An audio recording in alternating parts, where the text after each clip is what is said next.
Sí, 2026 es un año muy especial, se cumple 250 años de la independencia de Estados Unidos y es al mismo tiempo el año que empieza el 15º Plan de Desarrollo en China. Se sobreanalizó, y me parece que está bien que se haga este viaje porque es un viaje inusual, te diría histórico. Donald Trump viaja invitado por Xi Jinping con 20 de los empresarios más poderosos del mundo. Estamos hablando de que solamente Nvidia representa en su cotización bursátil más que el PBI de todos los países del mundo, salvo China y Estados Unidos. Ese dato, que si bien tiene una trampa, es un dato que habla de la concentración de riqueza, y cuando veíamos la imagen de los apretón de mano y los saludos que hubo, es un poco Trump tratando de dar la señal de que yo también conduzco al empresariado. Sabemos que por el modelo chino, todas las empresas chinas en última instancia responden al PC capitalismo chino. de Estado. Capitalismo de Estado. Trump dice, yo también los puedo conducir. Ahora bien, yo veía en ese apretón de manos también el saludo entre un planta permanente y alguien de la política. Estamos hablando de que China en tiempos históricos convivió con el Imperio Romano, pero estamos hablando que en el presente Xi Jinping puede extender indefinidamente su mandato y Trump se enfrenta el año que viene contra las apuestas a una elección. Primero la de medio término y más tarde serán las presidenciales. ¿Okay? En las que ya no puede participar el propio Trump, de hecho. No puede participar, exactamente. Xi Jinping no tiene dice Iván Jagroski, lo cito textual, no tiene el problema de la democracia, digamos. Exactamente. Lo dice Jagroski de esa manera. Exactamente. Bueno, el contexto que estamos viendo actualmente es el de una nueva guerra fría, me refiero a una competencia entre potencias en distintos rubros, la crisis de Irán, la guerra de Irán, la crisis del estrecho de Hormuz y también la crisis energética que hizo subir los precios del petróleo alrededor del mundo. Pero ¿qué hemos estado hablando en estas columnas y los leemos en la caja de comentarios? Es la carrera por la IA, la carrera tecnológica que estas dos potencias enfrentan. Y es cierto que acá tenemos, la producción nos facilita algo que hemos usado en algún momento, en alguna otra columna para graficar, que es el iceberg de la inteligencia artificial, ¿no? Justamente esto grafica la complejidad de un sistema que es interdependiente, ¿no? Vamos a hablar de infraestructura crítica, de dependencia crítica, de cadenas de suministros. Y vamos a empezar justamente con esta idea de que cuando nosotros hablamos de la IA, y está bien que agrandemos la imagen así la vemos todo, la IA parece algo etéreo, ¿no? Casi mágico, pero debajo hay minas, hay barcos, hay fábricas, hay cables submarinos, hay centrales eléctricas y hay geopolítica dura. Eso es uno de los grandes cambios tal vez de la época en esta especie de desglobalización o desacople de la globalización, donde las líneas territoriales, los intereses nacionales empiezan a tener mucha importancia. Y en definitiva la pregunta es, bueno, ¿qué es Nvidia? Y veíamos ahí en el iceberg, no sé si podemos ponerlo de nuevo, justamente que aparece bajo la línea de flotación este primer nivel que es Nvidia. Nvidia es la empresa de cotización bursátil más alta del mundo, ya hablamos de su valor bursátil, pero es quienes diseñan los chips.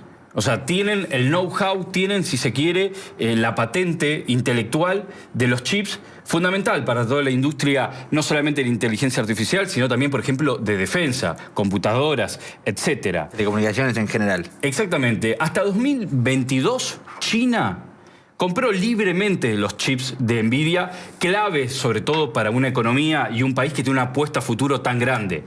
Siempre que hablamos de China, hablamos de tecnología, de avance de punta, y cómo, si se quiere, el Estado empieza a hibridar en estas nuevas tecnologías también la robótica y la inteligencia artificial. Bueno, hasta 2022 China pudo comercializar libremente con Nvidia, Nvidia le vendía, y estamos hablando de un mercado muy importante, demasiado importante, y a partir de decisiones políticas que arrancan en realidad en el gobierno de Biden, se empieza a frenar este intercambio, con el objetivo justamente de ralentizar, si se quiere, el desarrollo chino. Empieza a meterse la política, la geopolítica en los negocios, al punto de que China, siendo un mercado tan interesante, tan importante para Nvidia, empieza a recibir unos chips particulares. Nvidia empieza a fabricar chips especiales, particulares para China, con menos rendimiento. Recrudecida esta guerra comercial, el 2023, incluso eso también se prohíbe. Entonces China estuvo 3 años sin el acceso a estos chips y explica, si se quiere, esta misión comercial y la promesa de liberar este vínculo, la subida que tuvo bursátil en la bolsa la empresa. Volvamos, por favor, a la imagen del iceberg y veamos, por favor, a TSMC. TSMC. ¿Okay? TSMC para los que no hablan inglés. Exactamente. ¿La escuchaste nombrar alguna vez? No. Bien, fíjate qué curioso que es la empresa industrial más importante del mundo y mucha gente jamás escuchó hablar de ella. ¿Por qué? Bueno, porque fabrica los chips más avanzados, ¿no? Si Nvidia los diseña, TSMC los fabrica. Y estamos hablando de que fabrica a Nvidia, fabrica a Apple, a Qualcomm, a IBM, o sea, todas las grandes compañías. ¿Y dónde se ubica TSMC? Y acá vinculamos lo que decía Pola con esta columna, justamente en Taiwán. Ahí va. En Taiwán, donde la mayoría de las hipótesis del conflicto del futuro se centran ahí. Un territorio que, obviamente, la República Popular China reclama para sí aliado estratégico de Estados Unidos, pero ahí entendemos, si se quiere, la fragilidad de las cadenas de suministro. Estamos hablando de que es un punto crítico donde se concentra la fabricación mundial de estos chips de alta tecnología. Una guerra, un bloqueo, así como ocurrió en Irán, en el estrecho de Hormuz, significaría un colapso, una crisis de magnitudes impresionantes. Pero vamos a hablar también de otro cuello de botella. Volvamos a la imagen. ¿Y qué aparece abajo de TSMC? ASML. Probablemente no la hayan escuchado hablar, pero son probablemente las máquinas más complejas del mundo. Es una empresa holandesa líder en las máquinas de litografía EUV con rayos ultravioletas, y traje un video simplemente para graficar y comentarles de qué estamos hablando. Estamos sumergiéndonos en la profundidad del iceberg de la inteligencia artificial. Uno ve siempre los servicios que lo pueden usar en sus celulares, en sus computadoras, pero todas estas infraestructuras es necesaria. En cada uno de los casos son monopolios, digamos, o tienen características monopólicas. Tienen características monopólicas, no diría que son monopolios, sí son las empresas líderes y cadena de suministro altamente dependiente. Acá la clave para entender... Y al mismo tiempo dependientes entre ellas, digamos. Exactamente, ningún país domina la cadena entera. Nvidia no diseña chips, si los chips no los fabrica TSMC no tendría sentido esos chips sin las máquinas de ASML. División social del trabajo, capitalismo en estado duro. Ahí estamos viendo estas máquinas de última tecnología. Hablamos de las máquinas más complejas que jamás la humanidad ha creado. Sirven para imprimir los transistores microscópicos sobre obleas de silicio.